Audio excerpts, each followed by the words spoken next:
საფრანგეთის ძალოვან სტრუქტურებს დავით კეზერაშვილის დაკავების შესახებ ინფორმაცია ჯერჯერობით არ აქვთ. ამის შესახებ TV3-თან სატელეფონო საუბრისას საფრანგეთში მოღვაწე ჟურნალისტმა გიორგი პოპხაძემ განაცხადა. მისი თქმით არ არსებობს ამ დრომდე დადასტურებული ინფორმაცია იმის შესახებ, რომ ყოფილი თავდაცვის მინისტრი დაკავებულია. გიორგი პოპხაძის თქმით ის დაუკავშირდა საფრანგეთის იუსტიციის სამინისტროს, შინაგან საქმეთა სამინისტროს და პროკურატურას. ჟურნალისტი საფრანგეთში ისრაელის საელჩოსას დაუკავშირდა, როგორც ცნობილია კეზერაშვილი ისრაელის მოქალაქეა, თუმცა როგორც ირკვევა კეზერაშვილის შესახებ რაიმე ინფორმაცია არც ისრაელის საელჩოში მოეპოვებათ.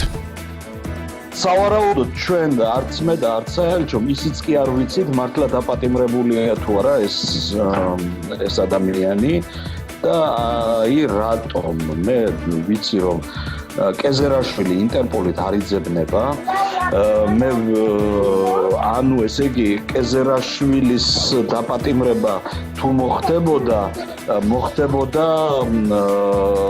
იმ საფუძველზე რომ მან რაღაც დანაშაული ჩაიდგა საფრანგეთში. მე ამ ფრუჩი ველაპარაკებ ისრაელის საელჩოს და ისრაელის საელჩოსაც ესეთი ინფორმაცია არ გააჩნია, მათ არანაირი ინფორმაცია არ მიუღიათ ისრაელის მოქალაქის დაკავების შესახებ.